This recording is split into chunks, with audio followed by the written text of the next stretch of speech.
جب نہ جان جا رہی ہو نہ عزت جا رہی ہو تو پھر پیسہ بھی شریعت میں حکم ہے کہ اس کی بھی حفاظت کرو.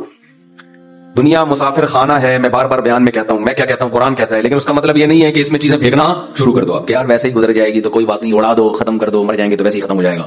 تو مر جائیں گے تو ختم ہوگا، لیکن اس سے پہلے ختم ہو گیا تو ٹائم سے پہلے مر جائیں گے. سمجھ رہے ہیں؟ اعتدال ہے نا اسلام میں، نہ ان چیزوں سے دل لگاؤ. سورہ بنی اسرائیل کی کیسی بہترین آیت ہے. آج میں سفر سے آیا ہوں تو میری سیٹنگ بھی تھوڑی سی آؤٹ ہے کیونکہ میں سویا نہیں ہوں پوری رات. تو قرآن کے الفاظ دیکھیں، لا تجعل یدک مغلولۃ الی عنقک، نہ تو اتنے کنجوس بن جاؤ کہ اپنے ہاتھوں کو گردن سے باندھ لو، ولا تبسطها کل البسط، اور نہ اپنے دونوں ہاتھوں کو ایسے پھیلا کے اڑانا شروع کر دو. وابتغ بین ذلک سبیلا، ان دونوں کے درمیان اعتدال والا راستہ اختیار کرو. اچھا، ہر آدمی کہتا ہے میں اعتدال سے چل رہا ہوں، نہ میں اتنا ایسے اڑا رہا ہوں اور نہ میں کنجوس ہوں، کیونکہ میں نے اس دن میری گاڑی کا شیشہ ایک بندے نے صاف کیا تھا، میں نے اس کو 10 روپے دیے تھے، میں تو بالکل بھی کنجوس نہیں ہوں. اس دن چمونی آپا آئی تھی ہمارے محلے میں، میری والدہ کی بڑی اچھی دوست ہیں، تو میں نے ان کو چائے پلائی تھی. میں تو میں نے یہاں میری مسز نے کہا تھا کہ 2 سموسے لے آؤ، میں لے آیا تھا. اگر میں کنجوس ہوتا تو میں کہتا نہیں، نان نفقے کے علاوہ کچھ بھی گھر میں نہیں آئے گا. تو آپ میں اعتدال ہے یا نہیں، یہ فیصلہ خود نہ کرو میرے بھائی. یہ کبھی کچھ دن سخی لوگوں کے ساتھ گزارو تو آپ ہم سب کو پتا چلے گا کہ ہم سب کیا ہیں، کنجوس ہیں. سمجھ رہے ہو؟ ہم سب کنجوس ہیں. کچھ دن سخی لوگوں میں اٹھو بیٹھو. اسلام چاہتا کیا ہے؟ جو اسلام چاہتا ہے وہ تو میں پوری بات کہوں گا تو شاید جمعہ پڑھنا چھوڑ دیں آپ لوگ. اسلام کہتے ہیں مسافر خانہ سمجھو اس کو، اتنا نہ اڑاؤ کہ کل مانگنے کی ضرورت پیش آ جائے، بس اس سے کم خرچ کرو، ٹھیک ہے نا؟ یہ رکھنے کی چیز نہیں ہے. لیکن ہم یہ نہیں، ہم نے تو کتنے سالوں کا جمع کر کے رکھا ہوا ہے، جمع ہوتا جا رہا ہے، ہوتا جا رہا ہے، ہوتا جا رہا ہے، پلاٹ کی شکل میں، گولڈ کی شکل میں، دکانیں، پراپرٹی، ہوتے ہوتے ہوتے.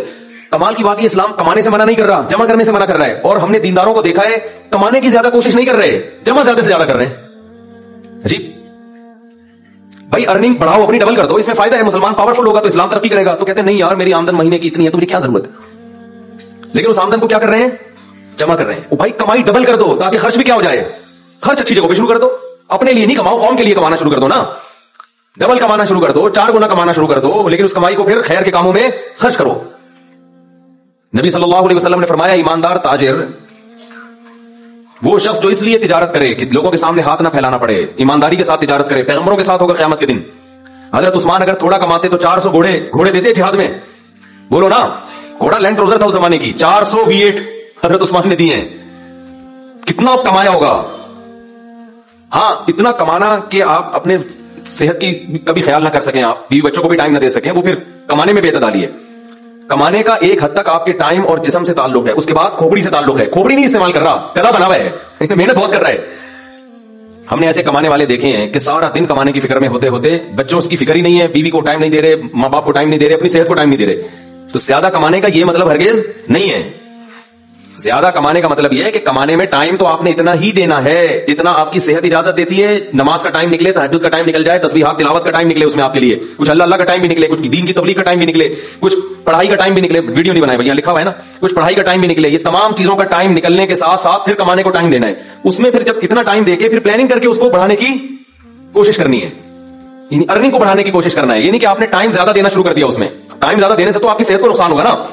ارے 5 نمازیں تو پڑھنی پڑیں گی نا ٹائم پہ، پھر تلاوت روزانہ کرنی ہے کہ نہیں کرنی ہے، صبح شام کی تسبیحات ہے وہ بھی کرنی ہے، تہجد کی بھی کوشش کرنی ہے، باپ کو بھی ٹائم دینا، اماں کو بھی، بچوں کو بھی، پھر باقی پھر اپنی ایکسرسائز وغیرہ صحت کو بھی، پھر باقی ٹائم کس کو دینا ہے؟ وہ پیسہ کمانے کو دینا ہے.